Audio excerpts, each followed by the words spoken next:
Hello and welcome to How Are You Holding Up, a mental health podcast by the depressed for the depressed. I'm Chris. And I'm Lindsay. And Lindsay, how Yes. are you holding up? I had a very long week, and so I'm feeling extremely burnt out, and I'm having a hard time today regulating my emotions. So it feels like a little child inside an adult child, instead of an adult person, rather. And us are arguing about what we need to have done today. Nothing quite like having the internal child voice screaming at you. Yeah. And you're just like, no, I just need you to just be normal, please. It's also just like a low dopamine day.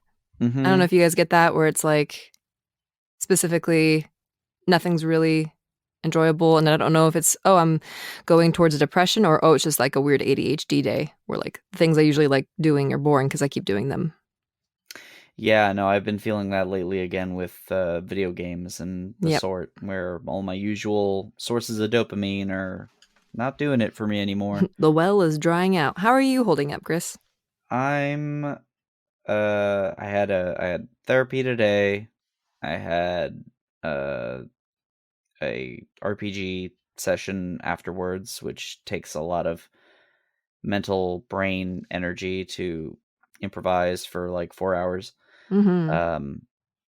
And yesterday, the movie we saw Everything Everywhere All at Once.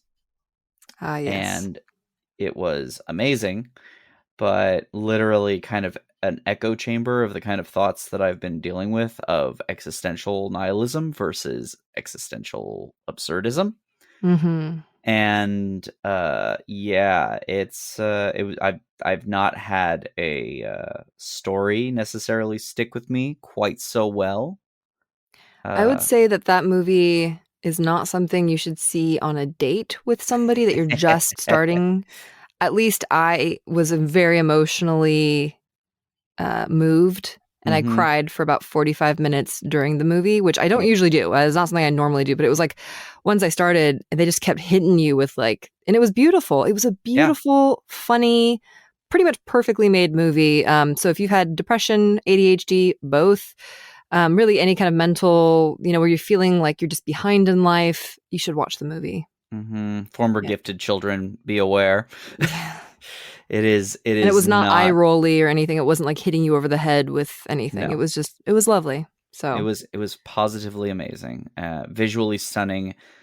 Be very careful if you do have epilepsy, though. That is a big. I'm a little surprised there wasn't a trigger warning for also, a couple of scenes. Bring freaking tissues, because I only had the stupid AMC napkins, and like they smelled kind of like butter, and they were basically cardboard paper that was like scratching my nose and eyes and like not soaking any of the wetness. And I was a wet, runny mess all over my face. Kind of distributes the wetness more evenly it was around horrible. your face.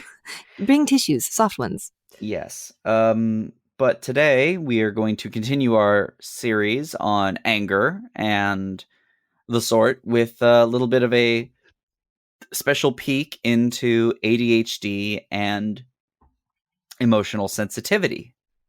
Specifically adult ADHD. Yes. And we just want to mention once again, as we have to do every once in a while, that we are not therapists, doctors, or any kind of health professional, mental health professionals. We're just normal people exploring the vast world of mental illness and our own mental wellness. Yes, and as such, everything that we have is more experiential than it is objective. We've all had our own experiences with mental health. And to say that there is a one definition for everything, that is not at all accurate. So our experiences will be different from yours, and yours will be different from ours, which will be different from everyone else's. So you never know. It's a mixed bag. Both Chris and I are diagnosed with ADHD. We have a really great episode talking about ADHD. I don't remember which one exactly, but there is no ADD. So if you were diagnosed with ADD, you welcome. You have ADHD. They got rid of ADD. the terminology for it. But specifically, we wanted to talk about how anger is demonstrated and scientifically why it is so different for people with ADHD, or at least it looks different than for neurotypicals. And we are going to be heavily relying on some of our favorite YouTubes, and specifically one, which is How to ADHD. She's amazing. She talks about a lot of different topics. She's been doing this for many, many years, and we often go to her for sources of information. So we'll be quoting a couple of her helpful tips and thoughts on the matter. And she quotes doctors. So here we go. First and foremost, I think what everyone needs to know is we all experience anger and rage, that kind of building up where it's overwhelming. And then some of us will actually throw a punch into the wall, or slam the door, or hang up the phone on the boss, or throw the desk across the room. And it's totally inappropriate action. Later, you usually feel embarrassed by it, shamed by it. You don't know why you did it. And a big thing that we've learned today is that our brains in ADHD are just different. So the part of the brain that holds back inappropriate actions while you're feeling really emotionally irregulated is called the anterior cingulate cortex, ACC for short.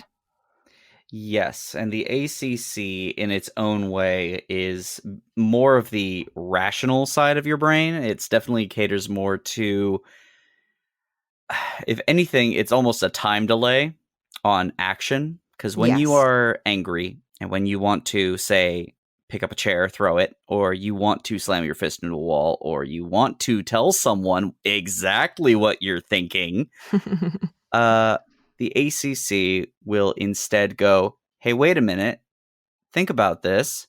Is that what you want to do? Because there's consequences. Yeah. It reminds you of consequences. Every single time. There are consequences for all of your actions, everything you do, every moment. There is something that will happen afterwards. Now, will it always be bad? No. Will it always be good? God, no. But we know that at the very least, if you take a moment and you don't act on impulse, which can be very difficult, it usually ends up a little better than if you had acted on impulse. It would be way worse. Yeah, and I think, something that is frustrating, I think, for a lot of us who grew up diagnosed with it, is that, we see the impulsivity in a lot of stuff, and it's like, well, why don't you just control yourself better? You need to stop and think before you do these actions. Well, according to Dr. Russell Barkley, who is a clinical psychologist, and he specifically writes a lot about ADHD, he says that the ACC in neurotypicals lights up when there's a conflict, emotional or social, and in ADHD brains, the ACC appears to do nothing at all. It does not light up at all. Yep. It is just straight up, it's a ghost town in your brain. Which makes me so mad because it's so frustrating.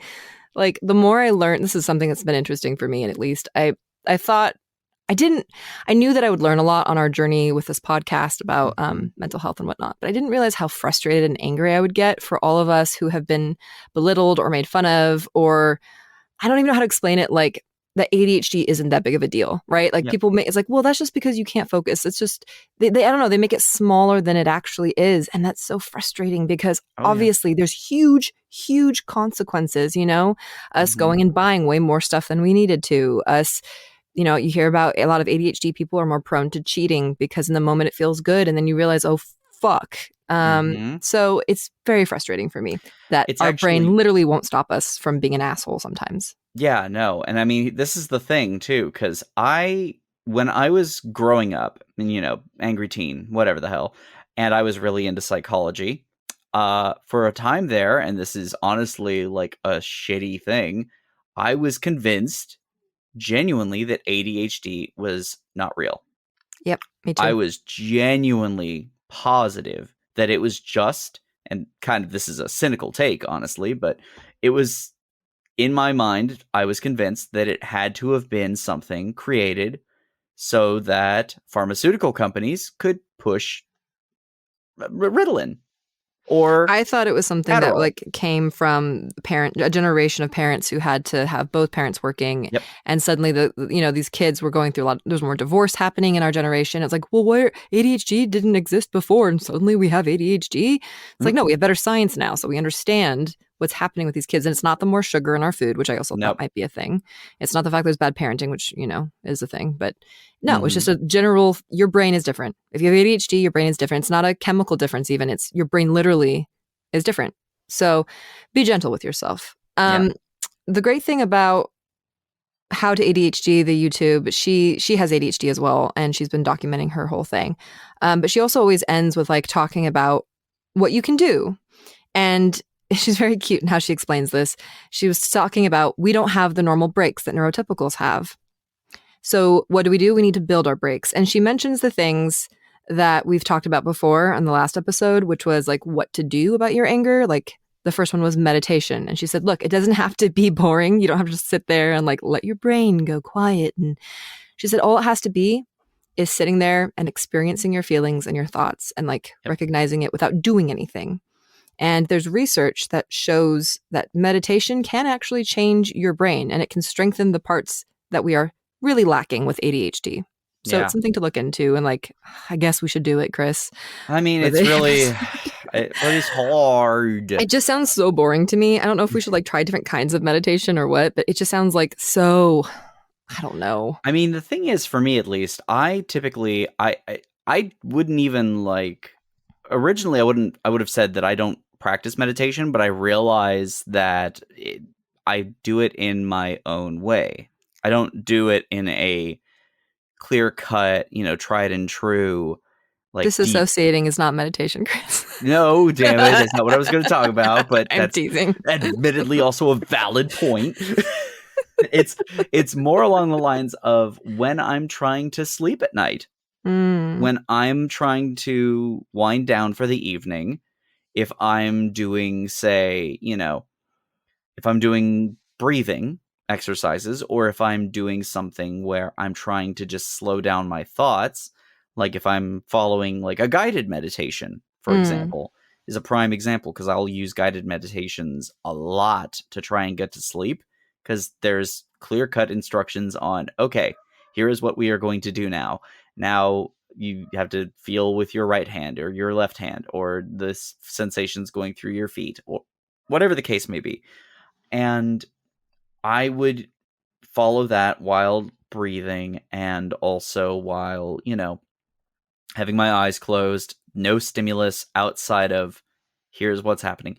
9 times out of 10, yeah, I will fall asleep during this, because that's what it's intended to do, which is one of the hesitations that I have on taking meditation outside of my sleep time into more active uses, like, calming myself during a particular frustrating moment, or I think also meditation, like if you're doing it in general, it will help you in those moments, unless like for those of us who are just raw dogging life and not meditating or anything, those things come up and it's like you feel out of control and you feel like there's nothing you can do.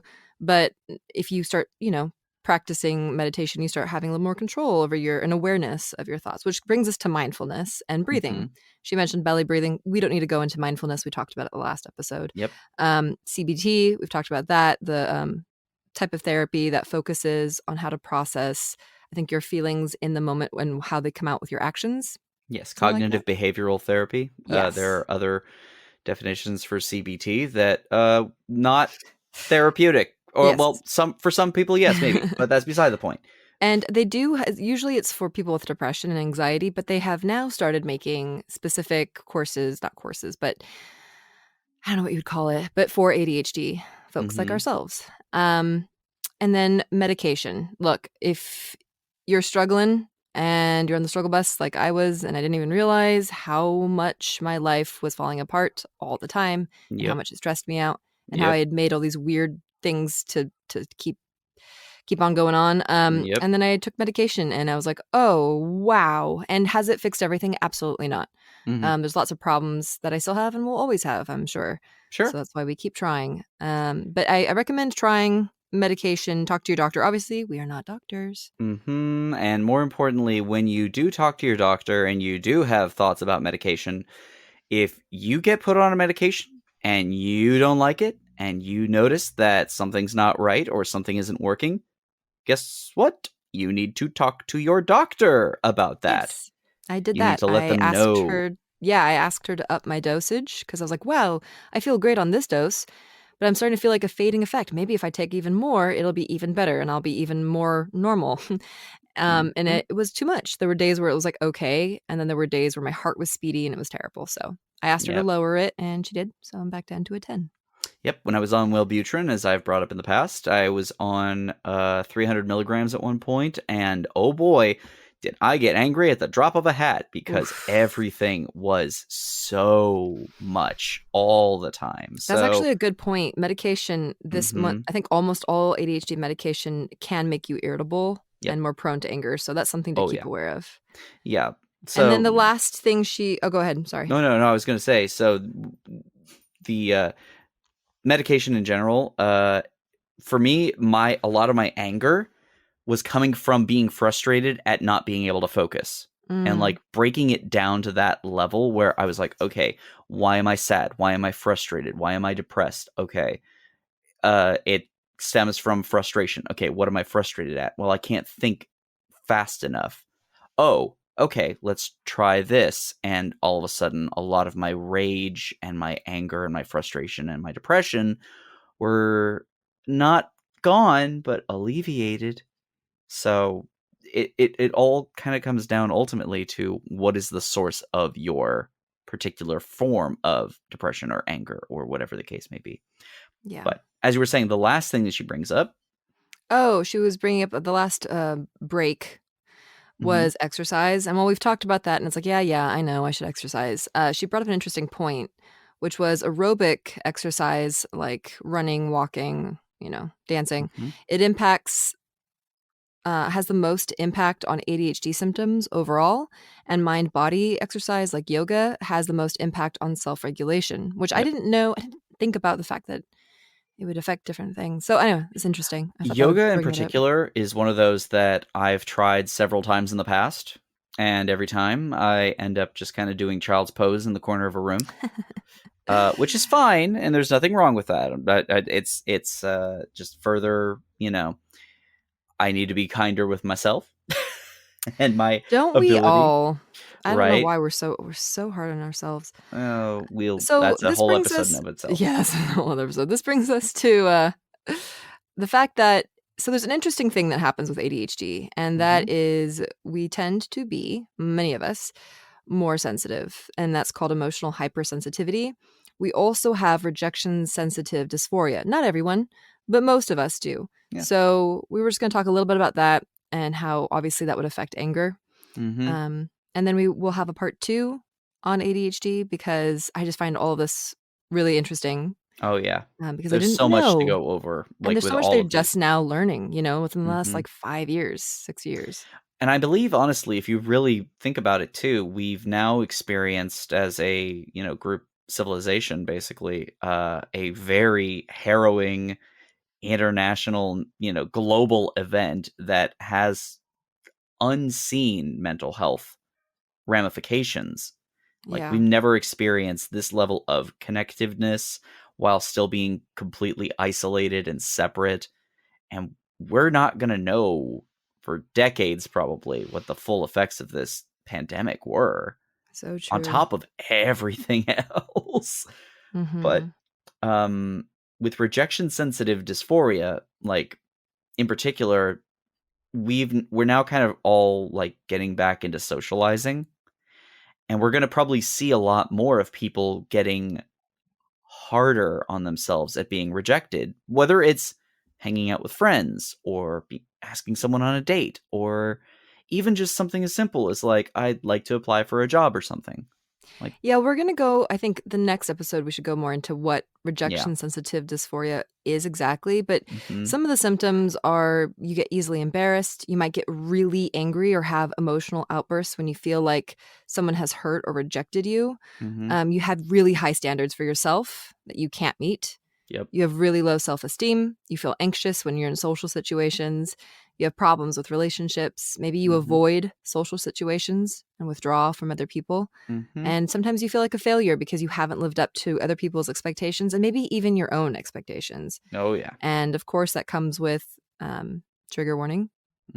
Sometimes thinking about hurting yourself. Yep. So at least for me, rejection sensitive dysphoria, I know a little bit about it. I read a little bit about it today, but even before this. And I started realizing that I'm so, this is really embarrassing to talk about, but I am so sensitive to rejection. And I always, my family was always like kind of, I felt rough about it, but maybe they were just being normal about it. They're like, Lindsey, you know, you're so sensitive about, I feel like I can't talk to you about anything because you get so defensive, you get so, and there's good reasons for that, right? Right. Yeah. But, but there are some conversations that should have probably gone easier, but I was so ramped up already because I think this rejection sensitive dysphoria would come up and I would get irrationally emotional and upset and angry, just furious. It happened the other day at work. This is so stupid, but in the moment, I felt like somebody was being chosen over me to help I can't explain. I'm under NDA, so I can't really talk about what I was doing. But it was a scene, and I felt like somebody else was chosen to help put together costumes for a specific person. And I just felt like, well, why wasn't I chosen? I'm the senior in this group. Like that person barely has done this job. I've been doing this for years. Like why? And it was like, Lindsey, seriously, like let the other person do it, learn how to do this, let them like have a little bit of the limelight. Why am I feeling so rejected right now? Because I think sometimes I feel, especially in the industry that I'm in as a female, it can get rough when you're with all men all day in a room, and you do often get talked over. There are things that happen and you are excluded from stuff as a woman in the gaming industry. And so I mean, let's be honest, it's pretty much true in every industry.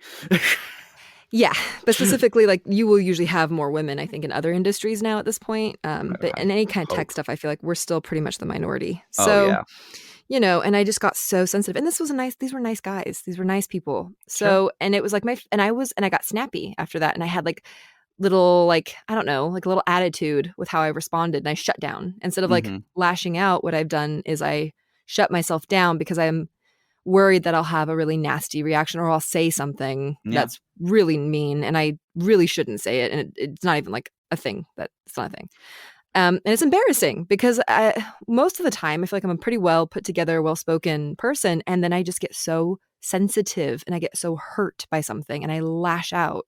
And then you get into a shame spiral where you then think about how you behaved and you don't hold up to your own standards of how you think people should be, especially yourself. And then you get more angry and then loop. Yep. And being emotionally hypersensitive, that comes with a lot of different diagnoses, like autism. They're usually hypersensitive to general things. Emotional hypersensitivity, research shows that people with ADHD have trouble with emotional regulation. So back to the anger thing, experiencing symptoms such as low frustration tolerance. So like, you know, you're going about your day, you drop the pencil, you have to pick it up, and then your phone falls out of your pocket when you lean over and you're just like, fuck this, fuck it, fuck the day. Like, I hate this, I fucking hate this, this is a stupid fucking phone, I hate these pants. Like, you go into this weird temper outburst, basically. And it's just sensitivity can come with sounds, or you're sensitive to sound, you're sensitive to touch, to smell, to sight. So if it's too bright, if it's the wrong lights in the room, and you might not even be aware that you are feeling sensitive to these things because you're so used to working with fluorescent lights or you're so used to it being loud. And you don't realize that's one of the reasons why you're feeling so raw all the time or burnt out. I just realized that Daffy Duck is like the perfect representation of ADHD brain. And I don't know what to do with this. With this newfound information. With this, because, I mean, if you really think about it, we're talking about Daffy Duck, a character that is known to both jump around walls, change mind, drop of a hat, and one inconvenience, fine. Two inconveniences, okay, fuck this, tearing up this wall. I mean, to be fair, I feel like Looney Tunes in general. Oh, yeah. Between Looney Tunes and Winnie the Pooh, you've basically got the DSM. So true. Oh, man. On that note. Yeah. On that note, this was, I feel like, a good episode. Yes. A good place to end. Make sure you follow us on social media, on Instagram, on the Facebook page. And make sure if you want to send us something directly, you mailbag at howareYouHoldingUp.com. Words, brain, can't think. Let me do that one more time. The email address is mailbag@howareYouHoldingUp.com. Send us an email. We'll respond to you as quickly as we can. Sometimes it takes us a minute because we want to sync up and make sure that we, respond from both of us. True. And we're both very busy right now. But we wanted to thank, we have gotten some messages recently, and it means a lot to us because we are recording away from everyone. We never see you guys. We never get to see reactions or have like an ongoing conversation. And so when we do hear from you, it helps because sometimes I feel like we're just throwing a ball into the void. And so it's so lovely to know that we are doing something for a good cause. So thank you for the messages, guys. We always appreciate it. And we hope that you're doing really well. And as always, don't tell us to just get over it.